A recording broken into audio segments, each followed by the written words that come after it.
Seth's called out and appears. Kofi goes fishing. And Punk won't apologise.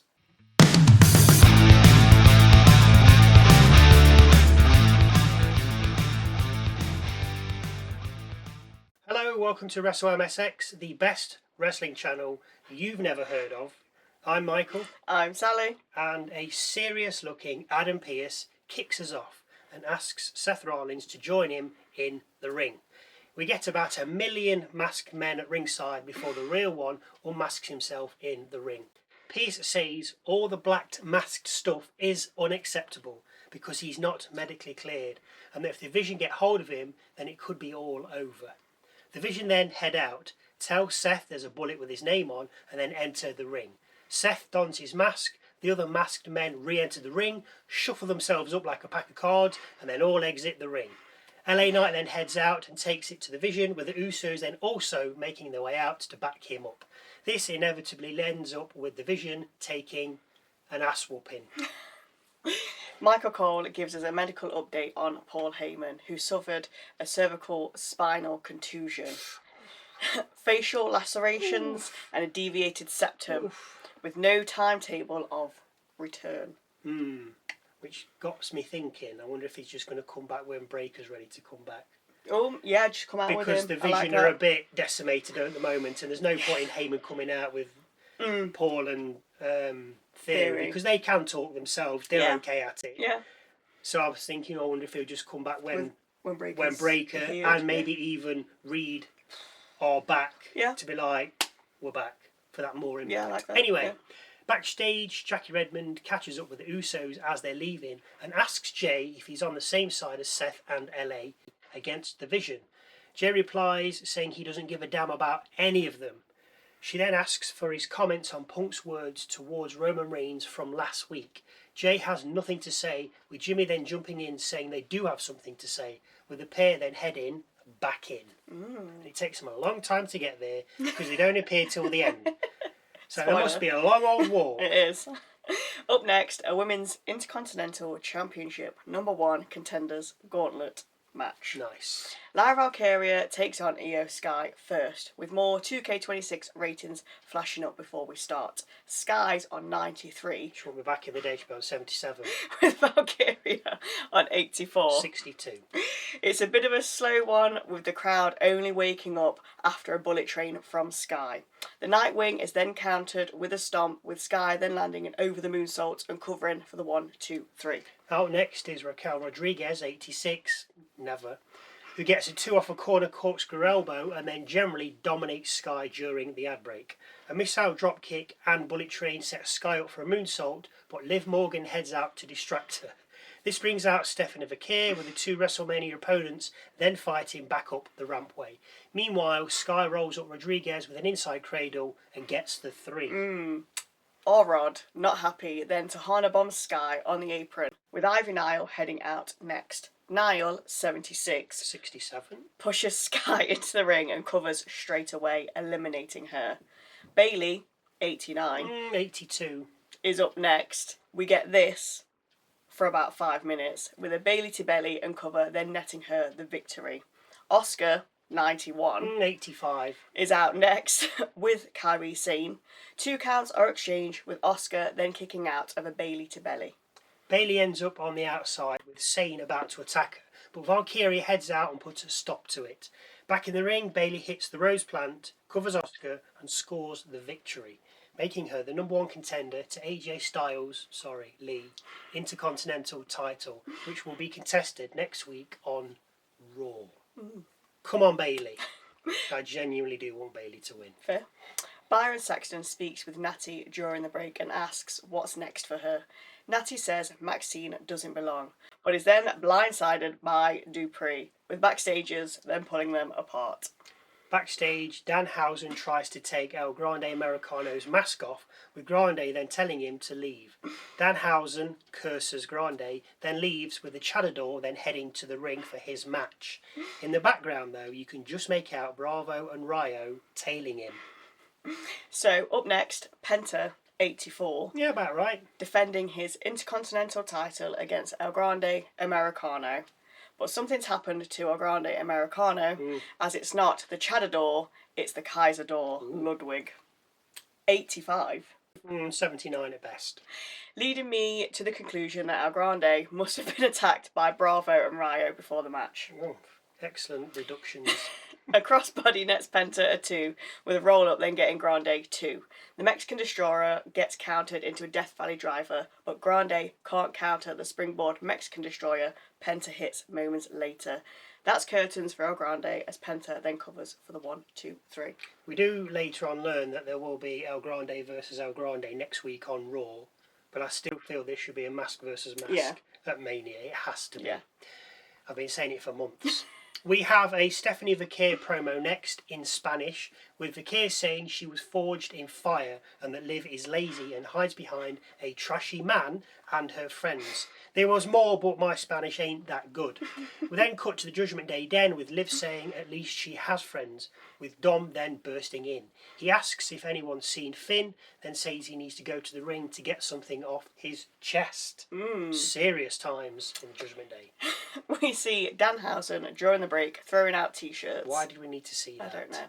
Dom then heads to the ring and demands a rematch with Penta. Dom then calls out Finn Bálor, with Finn answering alongside JD. The pair get in the ring, with Dom asking Bálor if he's got him a rematch. Bálor apologises to Dom, though, for costing him the title last week, and adds he's been trying to guide Dom for the last 2 years. He then says that maybe his dad was right, and that he is just a spoiled little bleep. What? Dom then suffers a Pele kick and a sling blade before Finn sets up for a shotgun dropkick. As Bálor runs at Dom, JD intercepts, taking out Bálor. Oh dear. The rest of Judgment Day then pile in on Bálor, with Dom putting him down with the bell hammer.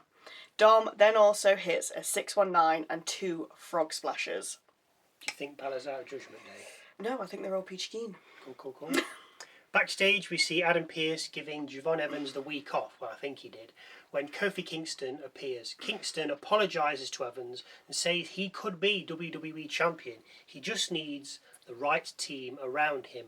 And even though he has dreams, he doesn't need to do it alone. The Judgment Day clearly recruiting there. We also see Asuka and Kairi Sane in the background, which is weird because we don't see them again for the rest of the show. Yeah. They did absolutely nothing. They didn't interact with anyone. No shouting. Oscar wasn't shouting, so I don't know. We then cut to Jackie Redmond asking Bayley how pumped she is for next week's match against AJ Lee. Pumped, comes the reply. Excellent. She also adds that she's going to win next week and then offers Valkyria first shot, even though she doesn't even have the title yet. Ridiculous. So, to the last match of the night. Yes, only 3. And the main event of the evening. Oba Femi versus Rusev. Blows are exchanged to start us off with no quarter given. The fight then heads to the outside, where Oba's sent into the ring post and onto the announcer's desk before we go back inside. Rusev no-sells a spinning forearm uppercut, but then falls victim to Femi throwing him like a shot put. That throwing type move that he does, the... Anyway, Oba then lands fall from grace and covers for the win. Had to win, didn't he? Of course he did. He ain't going to lose to Rusev, is he? CM Punk rounds things off. There's a lot of dead air, with Punk then saying Reigns doesn't respect him, but he'll make him respect him. Punk then says that last week he lowered himself to Roman's level, which draws out the Usos. Jay wants Punk to apologise, with Punk asking why Roman's sent his cousins out. Jay says they came out by themselves, with Jimmy then saying this has nothing to do with Reigns and everything to do with respect. Jimmy says he has respect for Punk because he says what's on his mind and speaks from the heart. A bit like us, so hit that subscribe. Jimmy then adds that Punk disrespected their uncle and asks for an apology. Punk's response is long. He says he's not spiritual and asks Jimmy if he believes if he, Seeker, can hear them. Jimmy nods, with Punk saying, well, I hope he can hear this. Punk then tells us a yarn about how he basically learnt under the Wild Samoans learning tree, as his history with them goes back a long way. We don't know about that history because you've got to be like super sad to know all that. And I'm sure there's many of you out there, but no idea. We just like watching wrestling. We're not interested in where people came from and what. We just like the wrestling. Sorry, carry on. Thank you.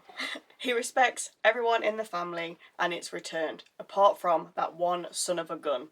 Punk then says that if you believe that Seeker can see them, then he can see what Punk sees, which is a backstabbing, egotistical, gaslighting, plastic politician his son is. He did say more. He did go on. It was just more name calling. Yeah. Jay then jumps back in and tells Punk it isn't about Roman Reigns and that they need him to say sorry. The brothers square up to Punk with even the crowd chanting, "Say you're sorry." Punk does apologise, but apologises for the way Reigns treated them and the bloodline for years. He can't understand how Reigns is off the hook for disrespecting Dusty Rhodes, but he is on the hook, that is. Then adds that if Reigns cared about anyone or any of this, he'd be here and be talking to him instead of his young boys. Punk then pushes his mic into Jay's chest, with Jay then pushing Punk and Jimmy hitting him. The Usos then leave the ring, with Raw fading to black as we see a furious looking Punk. Oh, this last bit was people are going to love it. Oh, it's a great promo. Oh, Punk was talking about the history with the Wild Samoans that literally nobody knows about. Yeah. So he could be making this up. We don't know. But he said he used to ride with them, blah, blah, blah. Okay, I mean, you've really got to be a nerd if you know all that stuff. But your casual fans are not going to be like, they're going to be like, who? Yeah. Who are the Wild Samoans? Yeah, unless you're a real nerd, you're not going to know that history of who Punk learned under and what time he spent with who. Exactly. It was a good promo. I mean, Punk did say he was living. He didn't get the one line right, but everything else was right. He said something about living under the roof, but he said the roof was under him, which was funny. So why is he living on the roof? But that's not the point. It was good. It was just long-winded. Yeah. And you knew he wasn't going to apologise because he was say sorry, and then he'd talk about something. And he'd talk about something else. And when he did apologise, it was for the way Reigns treated the bloodline. But it was just too long. He didn't need it. I want another match. I was going to say, not many matches at all. But Punk is right. He does have to carry this. Yeah. And I do hope he beats Reigns. I do not like these part-time wrestlers. I'm going to let Brock slide. He's been there for 20-odd years. I mean, as long as he's not interested anymore. But Reigns, no. If you're not going to be there, then don't bother turning up. We had it with Becky Lynch and she had the IC title. Hardly ever there. I think we're going to get it with AJ Lee, even though she's going to appear next week. But if she wins, is she just going to not come back till Mania? Exactly, yeah. So that's why I want Bayley to win. I want to see my titles.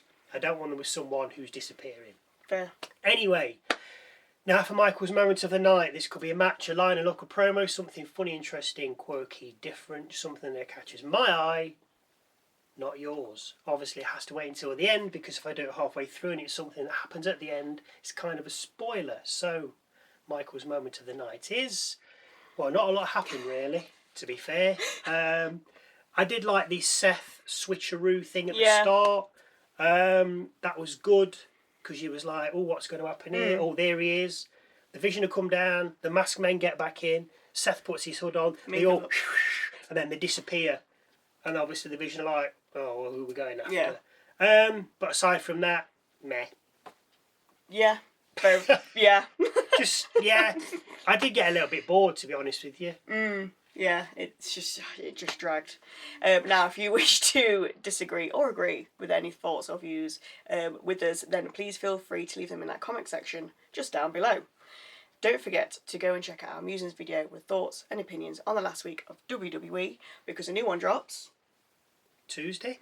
Every Wednesday. Oh, I always forget that bit. It is quite funny. Please go and watch. If you've got nothing else to do, just listen to us chinning about wrestling and what we feel about it. Thank you for watching. If you do enjoy what we do, I'm not asking for a subscribe. Just like it. Just be like, yeah, you know what? You're all right. That's it. That's all I want. That's all we want. And we'll see you Wednesday for that look at the past week in WWE, and Saturday when we take a look at SmackDown.